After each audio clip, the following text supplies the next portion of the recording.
أعوذ بالله السميع العليم من الشيطان الرجيم من همزه ونفخه ونفسه بسم الله الرحمن الرحيم ربي يسر ولا تعسر وتمم بالخير ربي زدني علما فأرسلنا عليهم الطوفان والجراد والقمل والضفادع والدم آيات مفصلات فاستكبروا وكانوا قوما مجرمين ولما وقع عليهم الرجز قالوا يا موسى ادع لنا ربك بما عهد عندك لئن كشفت عنا الرجز لنؤمنن لك ولنرسلن معك بني إسرائيل فلما كشفنا عنهم الرجز إلى أجل هم بالغوه إذا هم ينكثون.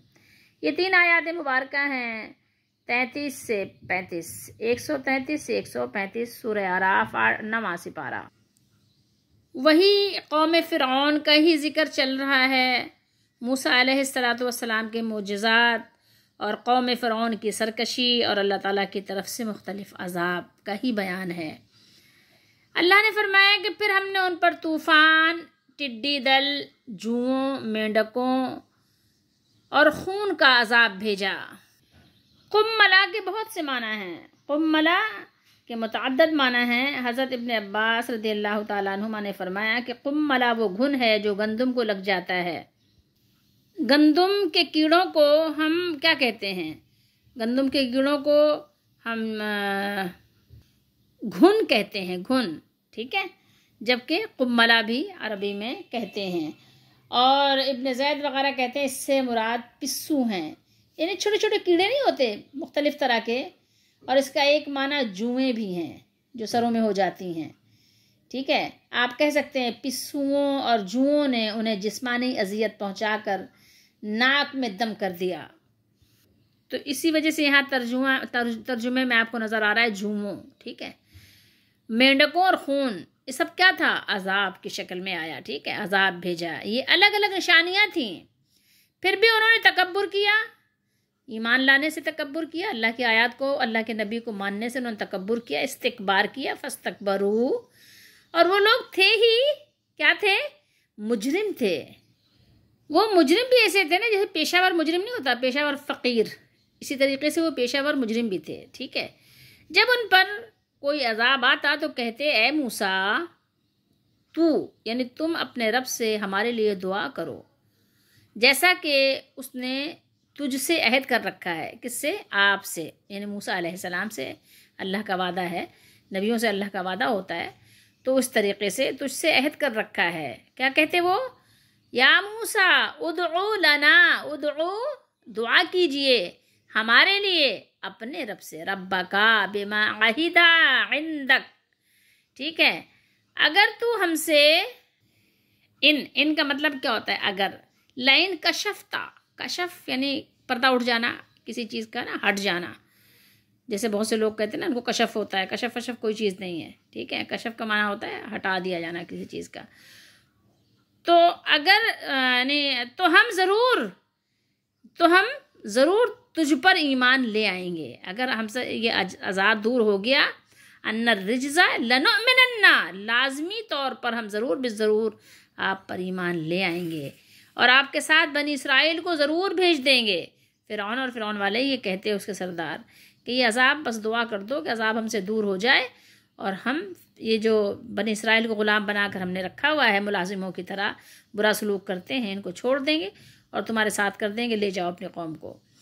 پھر جب ہم ان سے ایک مقررہ وقت تک کے لیے عذاب ہٹا دیتے، عذاب کو دور کر دیتے، تو کیا کرتے؟ یہ اپنے وعدے کو توڑ دیتے. ابھی میں نے بیچ کی بات چھوڑ دی ہے. تو یہ یکایک اچانک کیا کرتے؟ اپنے وعدے کو، اپنے عہد کو توڑ دیتے. تو جب اللہ تعالیٰ عذاب ہٹا لیتے، جس تک وہ بہرحال پہنچنے والے ہوتے، یعنی ماننا تو ان کو تھا نہیں، ان کا وقت اجل تو مقرر تھا جس کو پہنچنا تھا، عذاب کو ان کو پہنچنا تھا، ان کو عذاب کو پہنچنا تھا، تو پھر وہ وعدے کو توڑ دیتے. کیا کرتے وہ؟ اذا ہم، میں نے بتایا تھا نا اذا جو ہے ویسے معنی جب کا ہوتا ہے، لیکن اذا کے بعد جب یہ ہم یا ہیا یا ہوا آ جائے ضمیر تو معنی کا ہو جاتا ہے اچانک. ٹھیک ہے، تو یہاں پر ترجمہ ہے یکایک. ظاہر ہے ایک ہی بات کو آپ مختلف انداز سے کہتے ہیں۔ فارسلنا علیہم الطوفان والجراد، یہاں اللہ تعالیٰ نے 5 چیزوں کا ذکر کیا ہے، عذاب کی 5 مختلف شکلوں کا ذکر کیا ہے کہ جب انہوں نے قحط سالی اور پھلوں کی کمی کی گرفت کے باوجود کفر اور سرکشی اور بغاوت پر ڈٹ گئے اور اس پریشانی اور مصیبت کی نسبت کدھر کی؟ موسیٰ علیہ السلام اور آپ کے ساتھیوں کی طرف نسبت کر کے اس کو اللہ کے نبی کی نحوست قرار دیا، تو اللہ تعالیٰ کی طرف سے ان پر مزید سختیاں نازل ہونا شروع ہوئیں جو فرعون اور اس کی فوجوں کے مکمل خاتمے اور غرق ہونے کا پیش خیمہ ثابت ہوئیں۔ ٹھیک ہے، اس کے بغیر وہ رکے ہی نہیں، کہیں پر انہوں نے اسٹاپ کیا ہی نہیں، کہیں پہ انہوں نے وقفہ کیا ہی نہیں، کہیں انہوں نے کوما لگایا ہی نہیں۔ طوفان تو آپ جانتے ہیں نا، طوفانی بارش بھی ہوتی ہے، طوفانی آندھی بھی ہوتی ہے، طوفانی سیلاب بھی ہوتا ہے، طرح طرح کے طوفان آتے ہیں۔ سخت بارش، سیلاب شروع ہو گیا جس سے ان کی زندگی دشوار ہو گئی، تو انہوں نے موسیٰ علیہ السلام سے دعا کی درخواست کی کہ آپ کا اپنے رب سے جو عہد اور معاملہ ہے، آپ اللہ کے نبی ہیں، تو اللہ تعالیٰ کے سامنے اس معاملے کو پیش کر کے آپ اپنے رب سے ہمارے لیے عذاب کو دور کرنے کی دعا کیجئے۔ اگر آپ نے ہم سے یہ عذاب دور کروا دیا تو ہم قسم کھا کر کہتے ہیں کہ ہم تم پر ایمان لے آئیں گے اور بنی اسرائیل کو تمہارے ساتھ چھوڑ دیں گے، تمہارے حوالے کر دیں گے۔ ایک چیز ذرا یہاں غور کیجئے گا، آیت نمبر 134 میں انہوں نے کیا کہا؟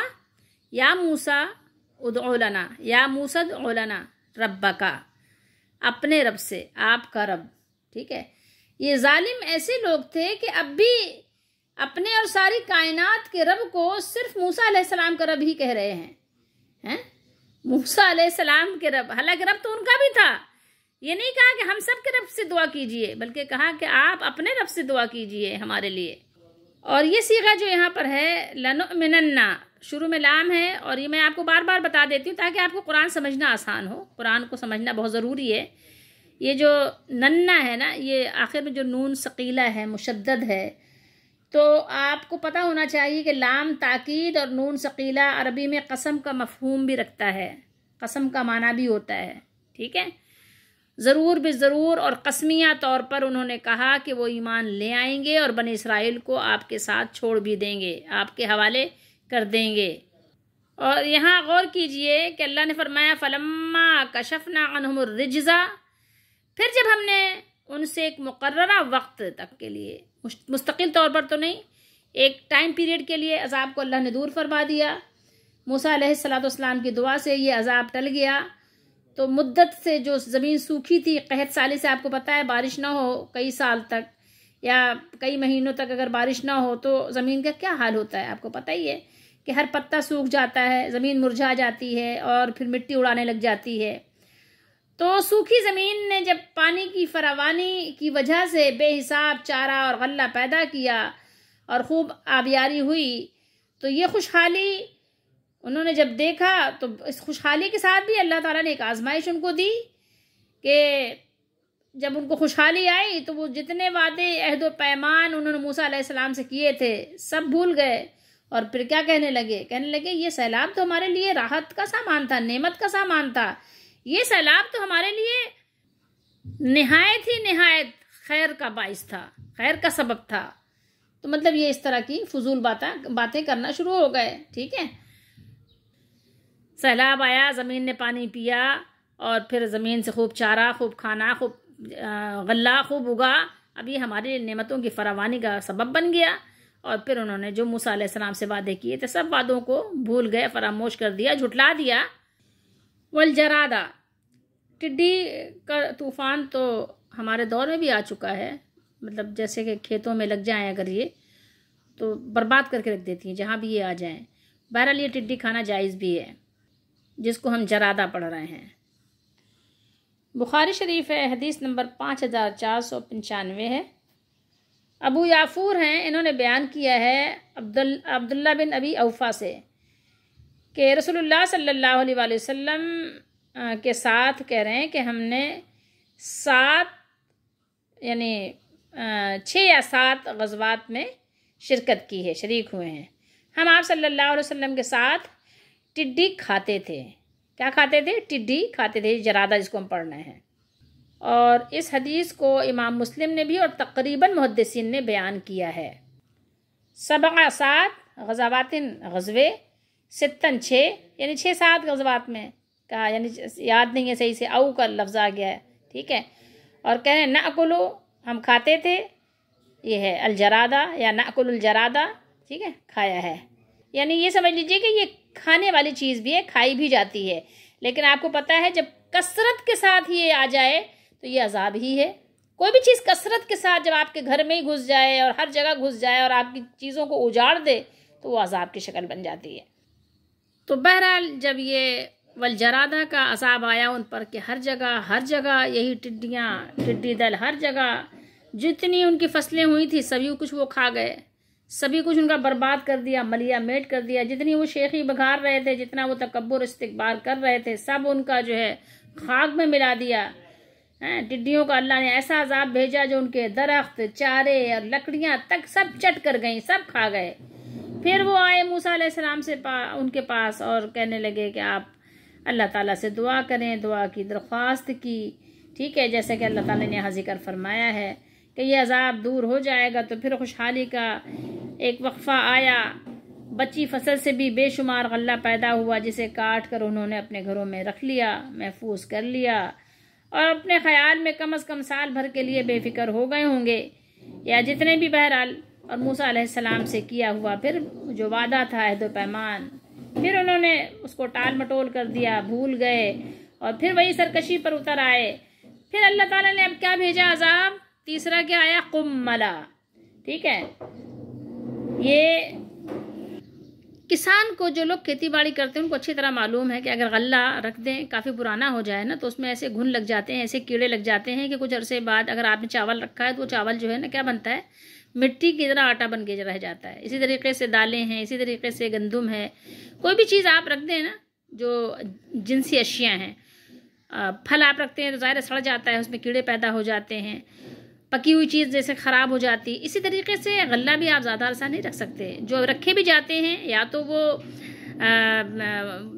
جو برف خانے وغیرہ ہیں بنائے گئے ہیں اس میں رکھے جاتے ہیں، یا تو پھر یہ کہ جو ہے اس میں مختلف طرح کے کیمیکلز وغیرہ لگائے جاتے ہیں، وہ بہت احتیاط کے ساتھ رکھے جاتے ہیں، غلہ زیادہ عرصہ رکھا نہیں جا سکتا۔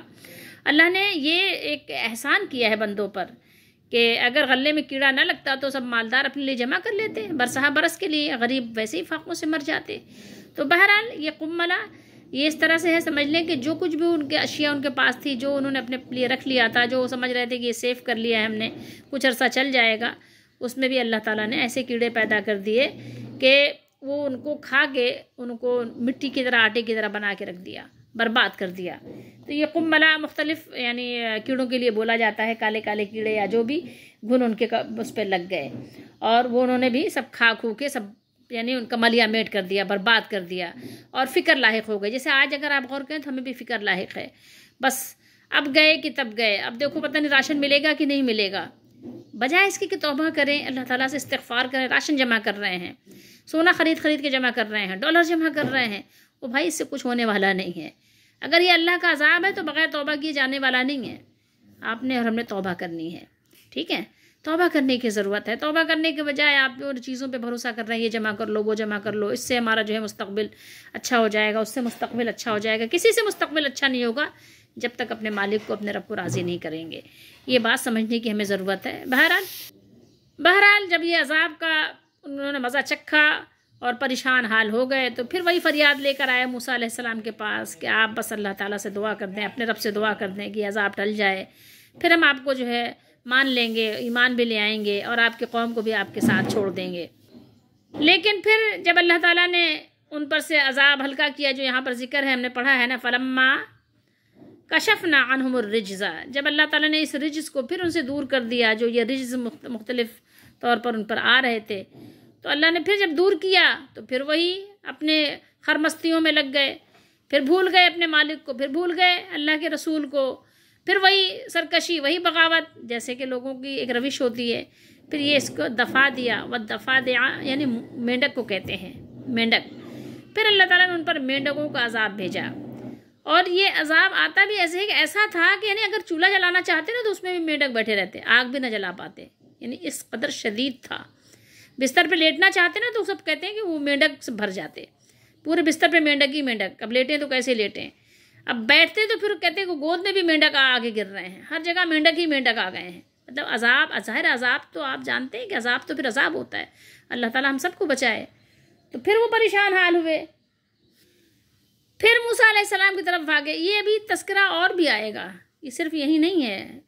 تو پھر وہ موسیٰ علیہ السلام کے پاس بھاگے بھاگے آئے اور کہا آپ اپنے رب سے دعا کریں، ٹھیک ہے۔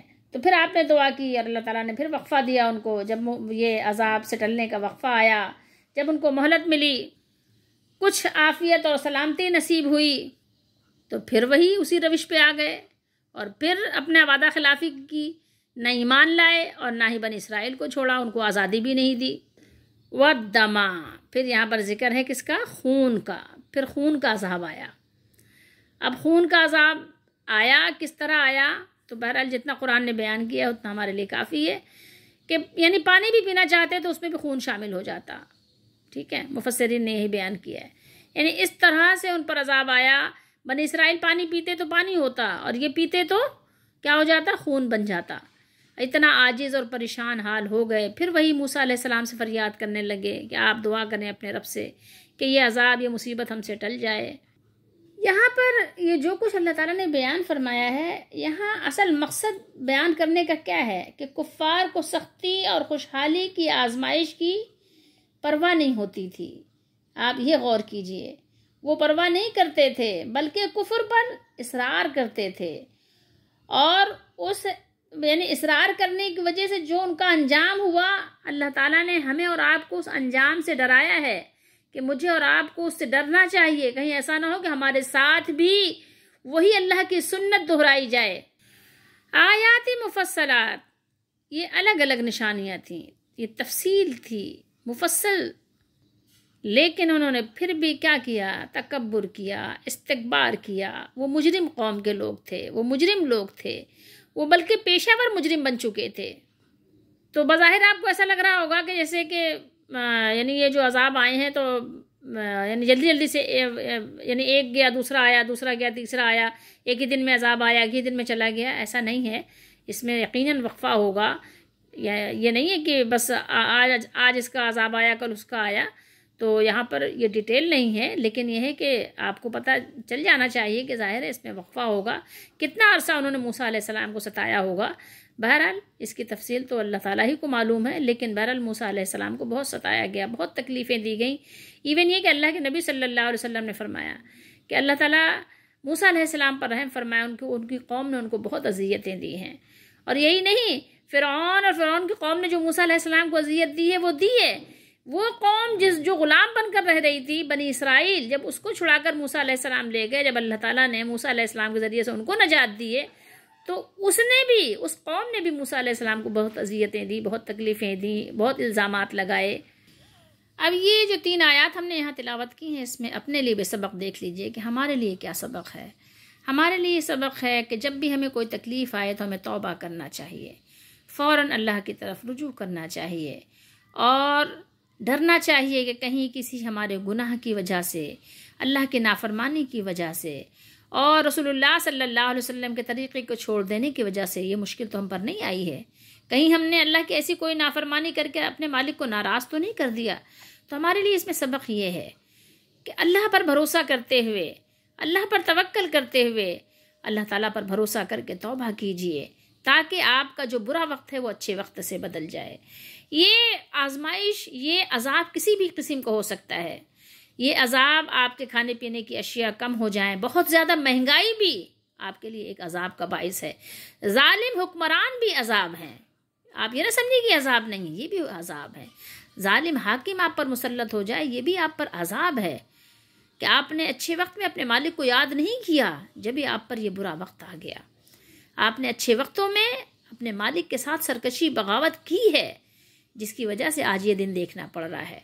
تو اب ضرورت اس بات کی ہے کہ توبہ کریں، توبہ کریں، اللہ کی طرف رجوع کریں، روئیں، رونا نہ آئے تو پھر بھی رونے کی کوشش کریں، اپنے گناہوں کو یاد کر کر کے روئیں تاکہ دلوں کا میل صاف ہو، اللہ کو راضی کریں، اللہ کا غصہ جو اللہ کی ناراضگی ہم پر ہے اس کو توبہ کے ذریعے سے، صدقہ اور خیرات کے ذریعے سے اپنے مالک کو راضی کر کے اس پریشانی کے عالم میں اپنے مالک کو راضی کر کے اس پریشانی کو دور کریں۔ کسی بھی قسم کی گھر میں مشکل آئے، بیوی بچوں کی طرف سے مشکل آئے، شوہر کی طرف سے مشکل آئے، یا خاندان والوں کی طرف سے کوئی مشکل آئے، یا محلے والوں کی طرف سے، پڑوسیوں کی طرف سے، رشتہ دار احباب کی طرف سے، یا بستی والوں کی طرف سے، یا شہر میں یا ملک میں یا حاکموں کی طرف سے، جب بھی کوئی مشکل پریشانی آئے تو اس سے دور ہونے کے لیے، اس سے بچاؤ کرنے کے لیے، اس کو دور کرنے کے لیے بہترین وظیفہ کیا ہے؟ استغفار ہے، اللہ سے معافی مانگنا ہے، رونا ہے، گڑ گڑانا ہے، اور نافرمانیوں کو ترک کر دینا ہے، اور اللہ سے سچا وعدہ، سچا عہد کرنا ہے کہ اب یہ نافرمانی نہیں کریں گے، ارادتاً تو بالکل بھی نہیں کریں گے۔ ہاں، اگر شیطانی بہکاوے کی وجہ سے یا نفس کی شامت کی وجہ سے کبھی ہو بھی گئی تو فوراً توبہ کریں گے، یعنی پکے عہد، پکے وعدے کے ساتھ، تذبذب کے ساتھ نہیں کہ ہاں یہ پر ابھی تو کہہ دے رہے ہیں زبان سے، کوئی بات نہیں، جب ٹل جائے گی نا تو دیکھا جائے گا، ایسا نہیں، سچے ارادے کے ساتھ، پکے ارادے کے ساتھ توبہ کر کے اور اپنے آپ سے عہد کریں کہ سنتوں کے پابند ہو جائیں گے، جھوٹ نہیں بولیں گے، لڑائی جھگڑا نہیں کریں گے، کسی سے حسد نہیں کریں گے، اپنے رشتوں کے ساتھ اچھا سلوک کریں گے، کوئی برائی ہوگی تو درگزر سے کام لیں گے، معاف کرنے کی کوشش کریں گے، جھوٹے الزامات نہیں لگائیں گے، رشوت نہیں کھائیں گے، سود نہیں کھائیں گے، کسی پہ جھوٹا بہتان الزام نہیں لگائیں گے۔ اللہ تعالیٰ سے توبہ کریں، اللہ تعالیٰ قادر ہیں کہ آپ کی برائی کو بھلائی سے بدل دیں، آپ کے تکلیف کو راحت سے بدل دیں، آپ کی پریشانی کو آسانی سے بدل دیں۔ اللہ تعالیٰ سے دعا ہے اللہ تعالیٰ ہم سب کی دستگیری فرمائیں، ہماری مدد فرمائیں، ہمیں سمجھ بوجھ عطا فرمائیں، اللہ تعالیٰ ہمیں صحیح اور غلط کی تمیز عطا فرمائیں۔ بے شک اللہ ہی کی دستگیری سے کام بنتے ہیں، اور اللہ تعالیٰ ہی کام بنانے والے ہیں، اور وہی ہمارے لیے کافی و شافی ہیں۔